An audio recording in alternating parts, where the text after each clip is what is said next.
Hi guys, and welcome back again to my channel. My name is Chimdima. If you're new here, you're welcome. If you're a returning subscriber, it feels good to know you've come back to watch my content. Yes guys, welcome for another video. And in today's video, we'll be talking about something that broke the hearts of a lot of Nigerians. I mean, this December was supposed to be, some people were supposed to be cruising this December. I mean, a lot of people had plans. You wanted to travel here and there.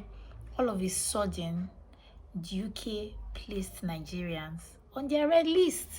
I mean, how do we go from being so excited that it's December, you want to travel, have fun with your family and everything, and all of a sudden, this country is putting us on their red list. And funny enough, we don't even have that much cases as compared to some other countries. But I'm not here to argue that one because I know that it's been everywhere. A lot of people have been so upset and they feel like it's a thing of white versus black. I'm not going to dive into that today because I can't really say, but all I want to say is this. I'm here to give you guys information on what is expected of you if you want to travel to the UK now, because my guys, things have changed, so you need to be updated. So that's why I'm here today. So if it's something that you want to see, just before that, what do you think about this particular new rule and everything? Did it affect you and your family? Do you think that the UK did not do well in placing Nigeria among those on their red list? Do you think that it was just, are they trying to really protect their own? I mean, there's COVID, so they're trying to protect their own people.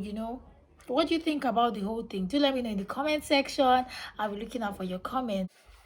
So this rule started on the 6th of December, yes, and it said Nigeria has been added to the red list, and then we had Angola had already been there, Malawi, Mozambique, and the rest of them, and suddenly we were part of them, and they said the only people who are allowed to come into the UK now are UK and Irish citizens and those who have residency in the UK. Just those two sets of people, guys. If you don't fall under that group, you cannot go there. Quickly, somebody would be saying, what about students? You're traveling to the UK and you want to go for your education and all that stuff. Students fall under the category of those who have resident permit.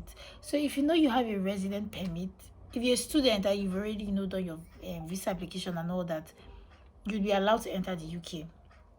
And then for British and Irish citizens, you'll be allowed to enter the UK.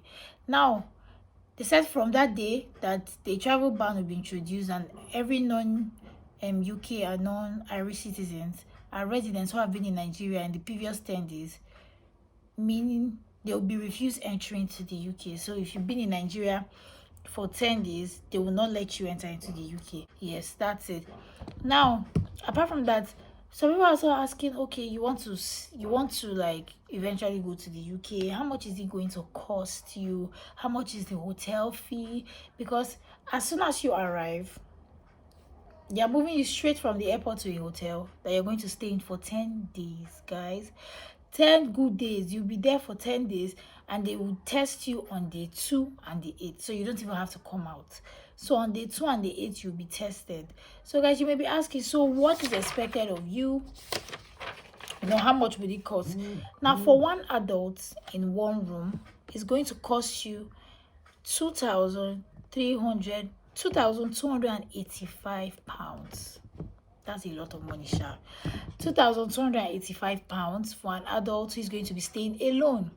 Secondly, for an adult who is going to be with a child who is over 11 years old, would pay, that's for an adult who is going to stay with another adult or a child above 11. So if a child is over 11 years old, they count you as an adult. So that person is going to pay 1,430 pounds additional to your already 2,285 pounds. And also, if you now have another child between the age of 5 to 11, you would have to pay for that person as well. So guys, now they said if you don't have to pay for children who are below the age of 5 years, and if you have not arranged a quarantine before you come to the UK, you'll be charged 4,000 pounds. If you still insist on traveling and you get to the UK without doing all what you're supposed to do, you're supposed to have paid for this thing before you leave your country, you would be charged 4,000 pounds, guys. What do you think about this? And when I went further to their website to see the rules that they had there, there's kind of a disadvantage of like staying with your family members if you're not 100% sure whether you contacted COVID during your trip or not.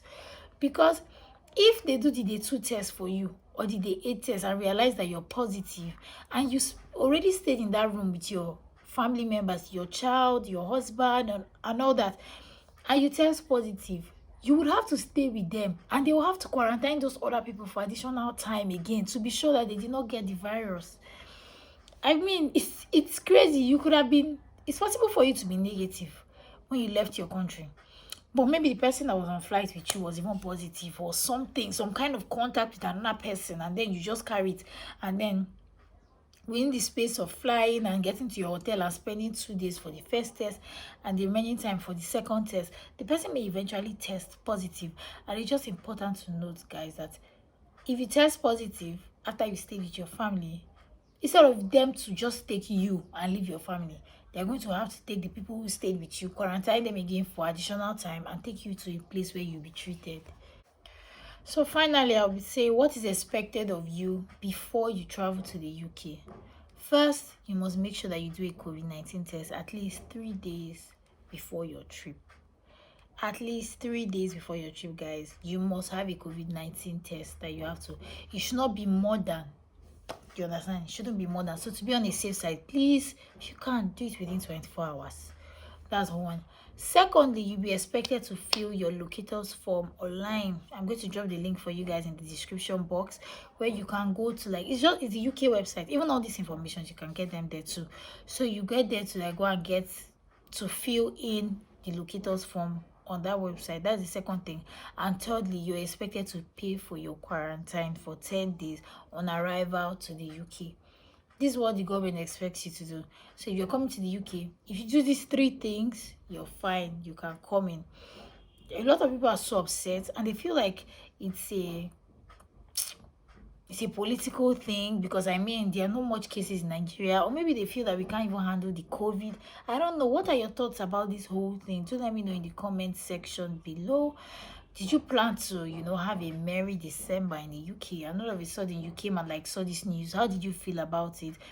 For one, I felt upset, because not because of me. I'm not traveling. I didn't have plans of going to the UK, but I have a friend who was already like ready, getting stuff together. She was going for school. When you're going for school and you already had your plans, you already knew the budget, all of a sudden you're coming to now, you now have to plan for additional 2,000 something pounds that you used to quarantine for 10 days. You can imagine. Like, it's just somehow. Some people cannot afford that much money. Some people have to even scrap the whole thing and wait till like the ban is over. But one thing I'm rest assured is this: they have a way of like reviewing their website from time to time. So we'll be looking forward to like a time where they review it and to be like in our favor, so people can now travel freely. So yes, I hope I was able to like give you guys the information you wanted. If there was something you wanted to know and I didn't state it here, ask me in the comment section. Of course, I'll be so willing to answer you.